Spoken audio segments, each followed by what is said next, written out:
In this video presentation I shall discuss 13 textual broad questions and their answers from William Wordsworth's composed upon Westminster Bridge.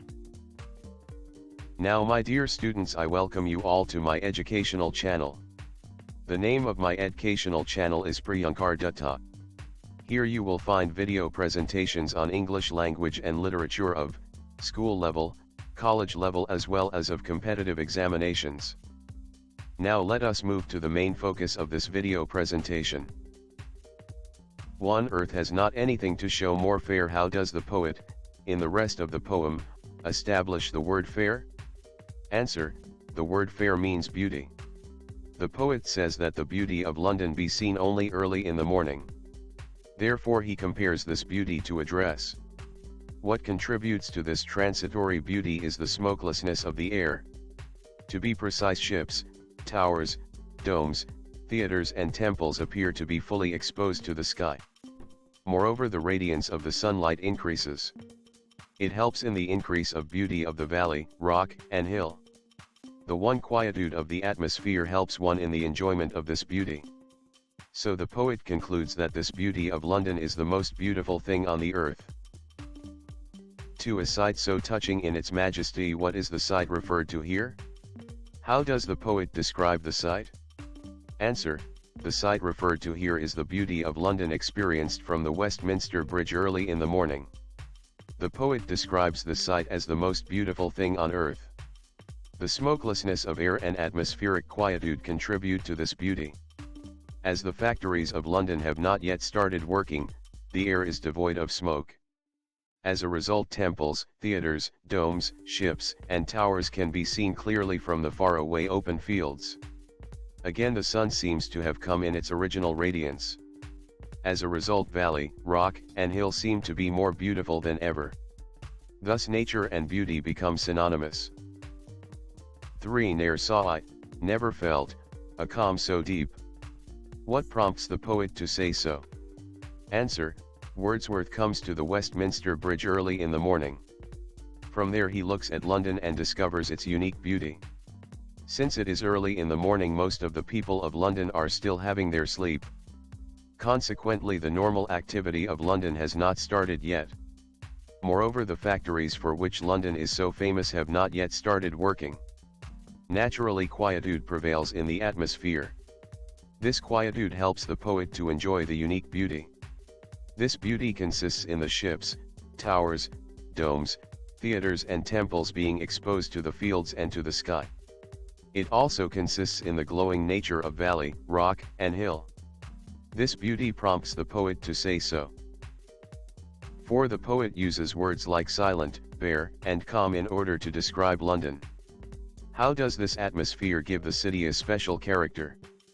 Answer: words like silent, bare, and calm have been used to refer to the atmosphere of London. The word silent implies that the said atmosphere is quiet. The word bare refers to the said atmosphere being without smoke and dirt. The word calm refers to the fact that the normal activity of London has not started yet. This atmosphere is not the typical atmosphere of the city. Actually, London is a busy industrial city noted for its factories. Naturally, smoke and sound characterize its atmosphere. Thus this atmosphere gives the city a special character. 5. This city now doth like a garment wear the beauty of the morning, silent, bare. Why is the beauty of the city compared to a garment? Why is the beauty of the city called silent and bare? Answer: a garment is an outer covering. It can be replaced. Similarly, the beauty of the city is replaceable. It can be seen and enjoyed only early in the morning. With the passage of time and the starting of the normal activity of the city, this beauty will vanish. So the beauty of the city is compared to a garment. Since it is early in the morning, the atmosphere of the city is quiet. So this beauty of the city is called silent.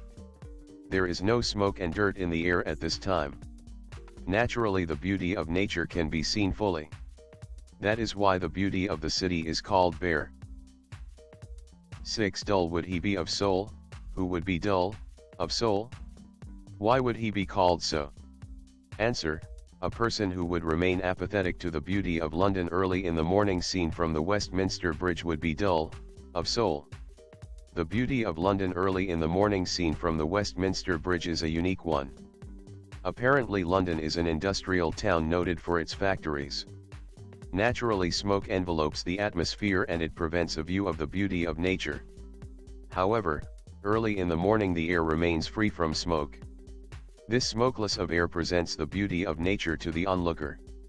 The quietude of the atmosphere at this time helps in the enjoyment of this beauty. Naturally he would be called so. 7. The beauty of the morning. What are the factors which contribute to the beauty of the morning? Answer: London, apparently an industrial city. Naturally smoke fills the air and this air prevents a full view of the beauty of nature. However, early in the morning the industries do not work and so the air remains smokeless.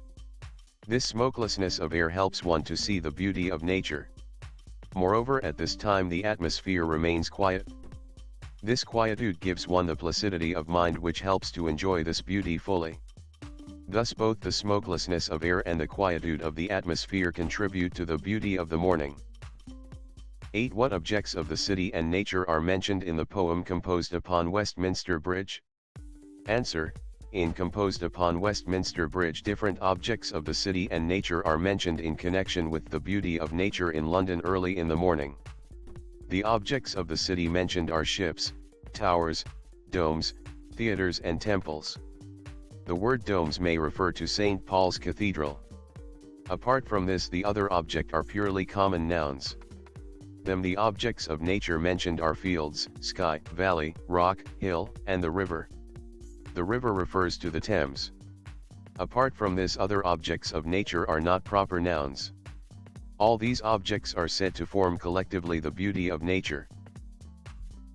9. And all that mighty heart is lying still. What is referred to as that mighty heart and why? In what sense is it lying still? Answer: London is referred to as that mighty heart. London has a large circumference. It is apparently an industrial city. Naturally, sound characterizes its atmosphere.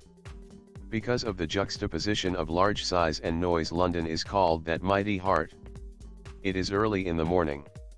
So, most of the people of London are having a sleep. Moreover, the normal activity of the city, including the working of factories, has not started yet. Naturally, there is absolute quietude in the atmosphere. It is in this sense that mighty heart is lying still. 10. Dear God. Why does Wordsworth call God? Answer: Wordsworth sees and enjoys the beauty of nature in London early in the morning. London is apparently an industrial city and is noted for noise and smoke. Therefore the said beauty is a kind of discovery to him. Moreover, his sense of wonder is aroused in discovering this beauty. Actually, this beauty consists is the ships, towers, domes, theatres and temples being exposed to the fields and the sky. Moreover, this beauty can be felt in the increase of radiance of the valley, rock, and hill. Naturally, the poet considers himself lucky for seeing and enjoying this beauty. So out of gratitude he calls God, since he has made him this lucky. 11. All bright and glittering in the smokeless air. Why is the air called smokeless? How does this air make all bright and glittering? Answer: Wordsworth comes to London early in the morning. At this time the factories do not start working. Therefore the smoke emitted from factories at normal time of the day in London is absent in air at this time. So the air is called smokeless. Smoke emitted from factories makes the air thick. The sun rays cannot pierce this air. However, due to the smokelessness of air early in the morning, the sun falls on all the objects with its full radiance. Naturally, all things look bright and glittering. Thus this air makes all bright and glittering. 12. Ships, towers, domes, theatres and temples lie open unto the fields and to the sky. How would you justify the quoted words? Answer: early in the morning the air of London remains smokeless. Actually, the factories do not start working so early in the day. This smokeless air allows one to have a clear and complete view of things. To be precise, the ships, towers, domes, theatres and temples of London can be seen clearly from the Westminster Bridge. Stretching his imagination, the poet says that these objects of nature seem to be exposed to the sky. He adds that they can also be seen from the grassy land. Actually, they contribute to the beauty of nature early in the morning. 13. The river glideth at his own sweet will. Which river is referred to here? Why does the poet use the pronoun he in connection with the river? Explain the quoted words. Answer: the Thames is referred to here. Wordsworth uses the pronoun he in connection with the river for more than one reason. First, he wants to look upon it as a human being. Moreover, he wants to suggest that this river is more powerful than the other river. Here the poet wants to mean that the river has a will power of its own and it is flowing in accordance with this will power. This spontaneity of the river bespeaks of Wordsworth's romanticism. Here is an important declaration for you. Very soon you will find a post in my blog or website. My website ispriyankardatta.com. In this post you will find the materials related to this video presentation. Before concluding this video presentation, I request you to subscribe my channel, to put forward your queries in the comment section of this video presentation and to share my video presentations to your friends. I thank you all. See you again in my next video presentation.